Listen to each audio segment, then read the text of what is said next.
अभी मैं दरभंगा के तारालाही में मौजूद हूँ, जहाँ का एक वीडियो सोशल मीडिया पर तेजी से वायरल हो रहा है।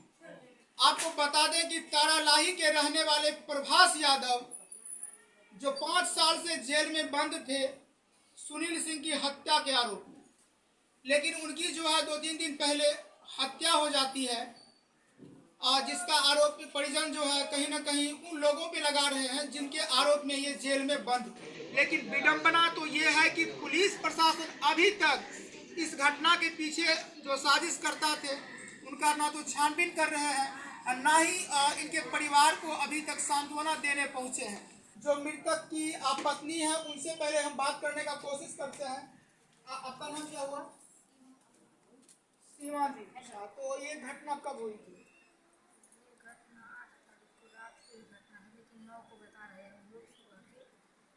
यानी कि 8 या 9 की घटना थी। आप ये बताइए कि घटना के बारे में आपको कैसे जानकारी हुई और उसके बाद क्या हुआ, पूरी स्टोरी हमें बताइए। किसी रिश्तेदार को फ़ोन किए, घर पे फ़ोन नहीं आया जेल से। जब 7 बजे हम पहुँचे जेल से, बोला कि DMCH में इलाज हो रहा है, इनको तबीयत खराब है तो ज़्यादा सीरियस है। लेकिन हम जब गए तो कोई इलाज नहीं हुआ था, नहीं वार्ड में थी। वार्ड से बाहर इनको बरामदा पर सिर्फ ट्रॉली पर, बेड पे भी नहीं इनको शरीर को रखा गया और ट्रॉली पर रखा हुआ था। कहीं एक इंजेक्शन भी नहीं लगाया हुआ था शरीर में। शरीर को हम जब छू के देखे पूरा बॉडी टाइट हो चुका था। और जेल को बचाने के लिए बोला कि इलाज हो रहा है। आपके पति जेल में बंद थे, काहे बंद थे? सुनील सिंह की हत्या के आरोप में उनको फंसाया गया। ये कब हत्या हुई थी? 2018 में। 2018 में सुनील सिंह की हत्या होती है। उसी के आरोप में मृतक प्रभास यादव जी जेल में बंद थे। हाँ। ये सुनील सिंह कौन है, कहाँ के रहने वाले? अच्छा, ये बताइए, उनकी हत्या के आरोप में जेल में बंद थे, इसके पीछे का सच क्या है?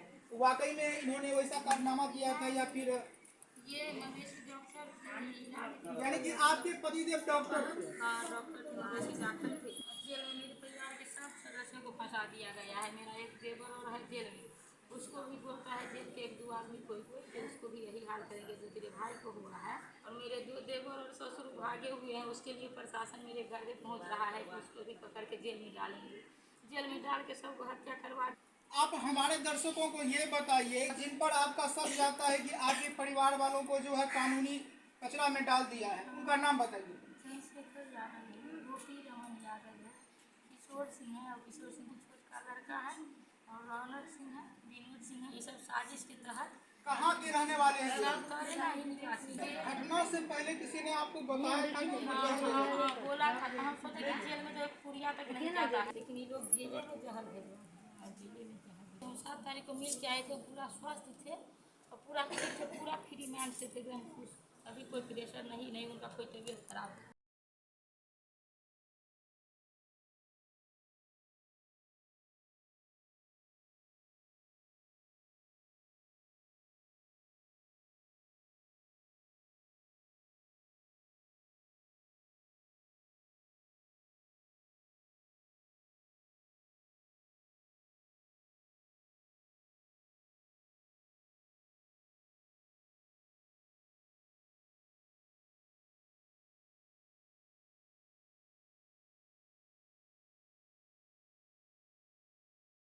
यहाँ की जो कहानी है बहुत निंदनीय कहानी है, बड़ी दयनीय यहाँ की स्थिति है कि आज से तकरीबन 5 साल पहले सुनील सिंह नाम के किसी व्यक्ति की हत्या हो गई थी और उसी के हत्या के आरोप में मृतक प्रभास यादव जी को फंसाया गया था, जो इनके पत्नी के साथ साथ इनके परिवार के लोगों को फंसा दिया था और उसी वजह से प्रभास यादव जी जेल में थे। 5 साल से वो जेल में बंद थे।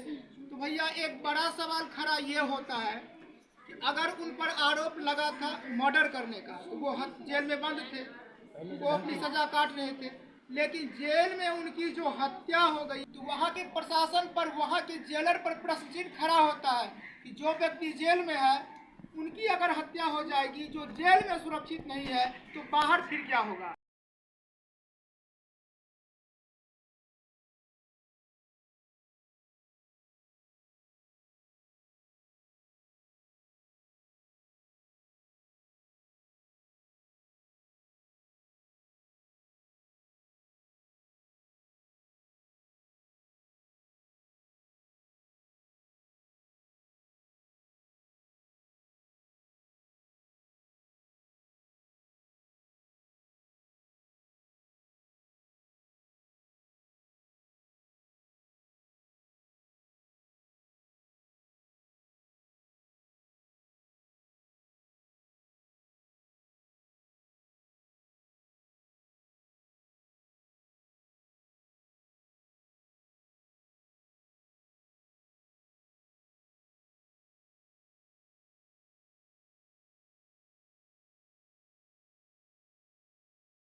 तो इनकी 2 लड़की है और 1 लड़का है। सवाल खड़ा ये होता है कि इनकी पत्नी है, इनके 3 बच्चे हैं, इनके परिवार का भरण पोषण अब कैसे चलेगा।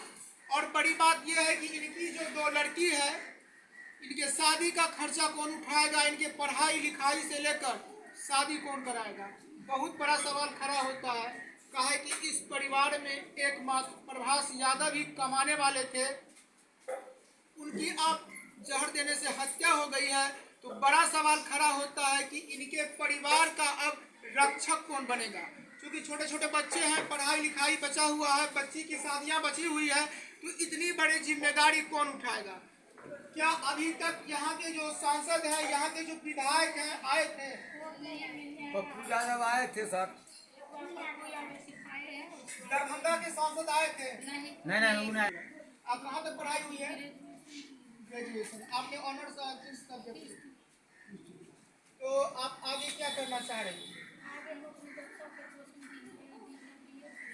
सरकार से कुछ मांग। तो अब आप मेरा ग्रेजुएशन फाइनल हुआ, यानी कि आप जॉब करना चाहती थी। हाँ। मृतक प्रभास यादव की उम्र मात्र 30-32 साल थी। वो पेशे से एक डॉक्टर थे, वेटनरी डॉक्टर थे, और उनकी पत्नी जो सीमा जी है, ये ग्रेजुएशन की हुआ था। आप सरकार से क्या चाहती हैं? सीबीआई के जांच चाहिए, जेल में पूरा जैसे छानबीन हो, कौन जहर दिया है उसको पता चाहिए हमको। यानी कि सीबीआई की भी मांग करते हैं? हाँ, सीबीआई जांच करवाना है। अच्छा, गरीबों के जो मसीहा हैं पप्पू यादव जी, वो आए थे क्या? हाँ, आए थे। तो पप्पू यादव ने क्या आश्वासन दिया? बोले कि किसी नौकरी दिलवाएं, लेकिन मेरे परिवार पर कोई है ये नहीं है करके, सब भागे हुआ है। सबको केस में फंसाया है, सब भागल है, और सबको जेल में बंद करेगा, सबको फिर जहर दे के मार देगा। प्रशासन मेरे घर पे यानी कि आपको डर है कि आगे भी इस तरह की घटना हो? हाँ, बिल्कुल डर है। प्रशासन हमको आश्वासन देने के बदले मेरे घर पे रेत मारने आता है, मेरे आदमी को खोजने आता है, इसलिए कोई डर से घर पे नहीं। अभी भी अभी घटना होने के बाद भी? घटना होने के बाद भी कल परसों भी आया है मेरे आदमी को खोजने की। कहीं बेटा के मौत के बाद आया होगा कोई परिवार घर पे, तो उसको हम हथकड़ी लगा के जेल में बंद कर देंगे। जेल में बंद करने के बाद सबको मौत के घाट में उतार देगा। जब आपको पता चला कि प्रभास यादव जी की मौत हो गई है, तो आप लोग पहला कदम क्या उठाए? कहाँ गए आप लोग? पहले हम डीएम से पहुँचे, हम सोचे कि उनका इलाज हो रहा होगा, अगर ज़्यादा सीरियस होंगे तो हम डायरेक्ट पटना ले जाएंगे। लेकिन जब वहाँ पहुँचे तो उनको इलाज नहीं हो रहा था, उनको बेड पर भी नहीं रखा हुआ था, एक ट्रॉली पर उनका शरीर पड़ा हुआ था।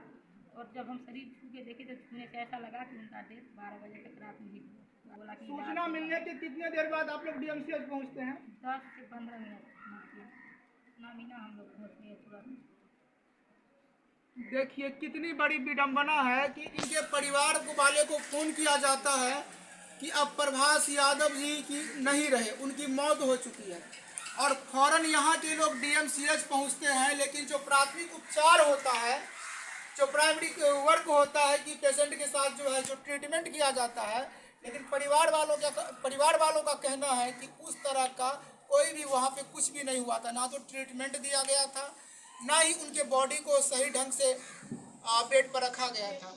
तो ये बहुत बड़ी लापरवाही डीएमसीएच की है। कहा कि डीएमसीएच में जो व्यक्ति जाते हैं तो उनके साथ जो प्राथमिक उपचार होना चाहिए था वो भी नहीं मिल पा रहा है, जैसा कि उनके परिजन का कहना है। उनके मुंह से झाग आ रहा था, फेन रुइया लगा दिया। आप वहाँ पर थी? हाँ, नाक से रुइया भीड़ से झाग रहा था। हमसे 2 लोग खोजते रहे, जब हम पहुँचे तो हम नहीं खोजने देंगे, बोले कि नहीं खोजने देंगे, इनका पॉइजन केस है। लोग बोलते थे कि बीमार है, और जब हम हाथ देखे तो कहीं कोई ट्रीटमेंट नहीं, कहीं एक इंजेक्शन तक नहीं लगाया गया। हम सोचे कि एक को इंजेक्शन लगा होगा नहीं, इलाज के दौरान मतलब देखिए कहानी में ट्विस्ट आने वाला है। मतलब ये है कि जेल में अपनी पत्नी से बात करते हैं और बताते हैं कि मैं पूरी तरह से तंदुरुस्त हूँ, लेकिन उन्होंने एक संकल्प लिया। उन्होंने अपनी पत्नी से कहा कि किसी भी कीमत पर बच्चे को पढ़ाना है।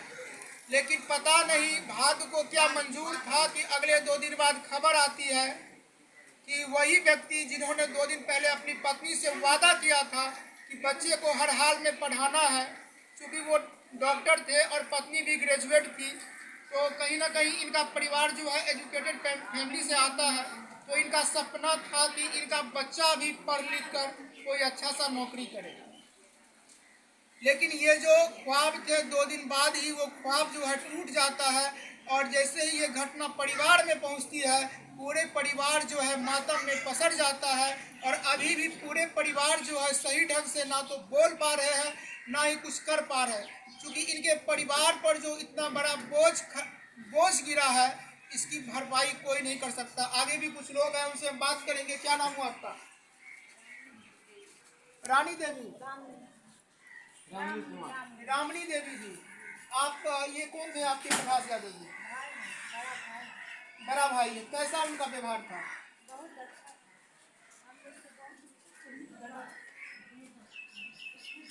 पाँच साल से हम बहुत इंतजार, मेरा भाई मेरे पास आया तो हर साल रक्षाबंधन में याद करते थे। बहुत याद किए। 4 बहन है, 4 बहन मिलकर चारों भाई को राखी बांधे। जेल में राखी बांध रहे थे जी, एक को राखी नहीं छोड़े, भाई चारों भाई मिलकर राखी बांधे। आपको उम्मीद था कि एक न एक दिन बाहर आएगा? बाहर आए भाई को जेल में ही डर पिलाकर मार दिया। क्या चाहते हैं प्रशासन से? प्रशासन से हम यही चाहते हैं कि जो जहर पिलाया उसे तलाश कर उसी तरह फांसी को सजा चाहिए। अब मेरा भाई बाबू जो है, भाई है, भतीजा है, सो फंसा हुआ है, उसको हमको सुरक्षित चाहिए।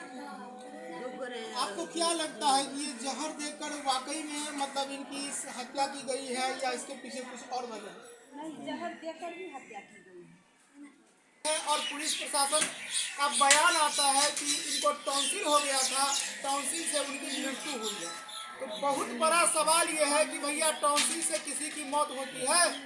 ये बहुत बड़ा सवाल है। दूसरा सवाल ये है कि 2 दिन पहले जब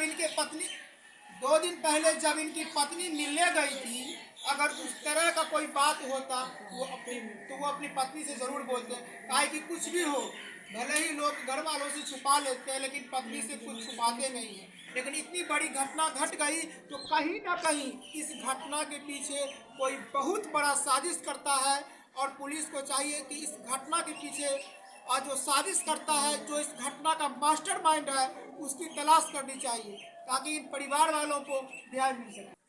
तो समझिए कि इस परिवार में 4 भाई रहते थे। 2 भाई की शादी हो गई थी, 2 भाई की शादी अभी नहीं हुई है। और अभी कुछ दिन पहले जो प्रभास यादव की मौत हुई है, ये इस घर के सबसे बड़े चिराग। इस घर में वो इकलौता कमाने वाले थे, और उन्हीं की कमाई से इतने बड़े परिवार का भरण पोषण होता था। पेशे से वो एक डॉक्टर थे, उनकी छवि समाज में अच्छी छवि थी, क्योंकि पैसा डॉक्टरी का था। लेकिन उनकी एक दिन हत्या हो जाती है। सुनने में आया है कि इनके जो और भाई हैं, उनको भी किसी साजिश के तहत फंसाकर जेल में बंद कर दिया गया है। तो कमाने वाले एकमात्र मृतक प्रभास यादव जी थे। तो पुलिस प्रशासन को चाहिए कि इस घटना को संज्ञान में लेकर जो इसके पीछे का मास्टरमाइंड है, उसका तलाश करे और इस परिवार को न्याय जरूर दिलाए। यहाँ पर एक चाचा जी मौजूद हैं, इनसे पूरी घटनाक्रम जानने की कोशिश करेंगे। अब क्या नाम हुआ आपका? हमारा नाम हुआ लाल बाबू यादव। लाल बाबू यादव जी। हमारा चाचा को नाम हुआ दत्तू यादव। मेरा भाई का नाम हुआ प्रभास यादव, चंद्रहास यादव, अविनाश। गरतू यादव का 50 कोस में नाम चला। कौन नहीं जान रहा है कि गरतू यादव जी प्रभास यादव जी के पिता हुए। ठीक है, इसको फंसाया गया ये जेल में रहने के कारण फिर वहाँ से जो है से फिर ये रवि सिंह जो है से मर्डर किया एक गरीब का, चाय बेचने वाला आदमी को मर्डर किया, गोली मार दिया। साथ दोनों भाई थे, ठीक है, राजकुमार यादव को और परीक्षण यादव को, बैजू यादव को, जिसका कोई खाने का उपाय नहीं है। हम लोग गंदा चुटकी लगा के उसको बीवी बच्चा को अभी तक खिला रहे हैं, गंदा चुटकी लगा के, ठीक है। उसमें वो जेल चल गया।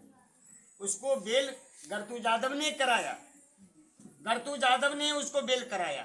और गरतू यादव का बेटा को प्रभास कुमार को जो है बेल कराने के बेर आया, तो वो मादरचोद जो है वो पेपर लेके निकल गया।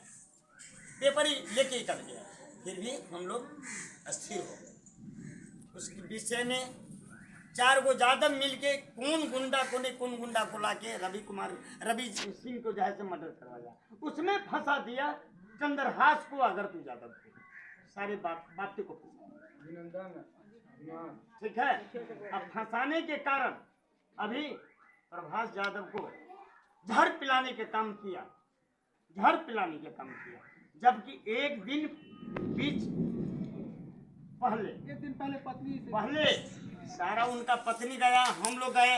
यहाँ जब कोर्ट में आते थे तो सारा समाज जाते थे भेंट करने के लिए।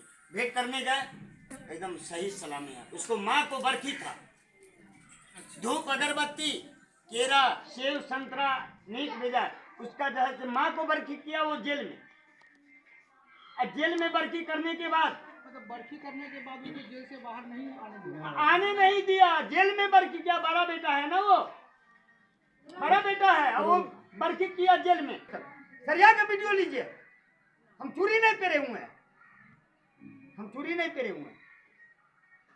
ठीक है। ये सब मिल के प्रभास यादव को चाह रहा था कि डिमहलाज करे। इससे पहले भी फांसी लगा दिया एक कैदी को फांसी लगा जेल में। उसमें भी प्रभास यादव को जैसे फंसाया गया। यानी कि जेल में अक्सर इस तरह का घटना होता रहता है। अक्सर हो रहा है।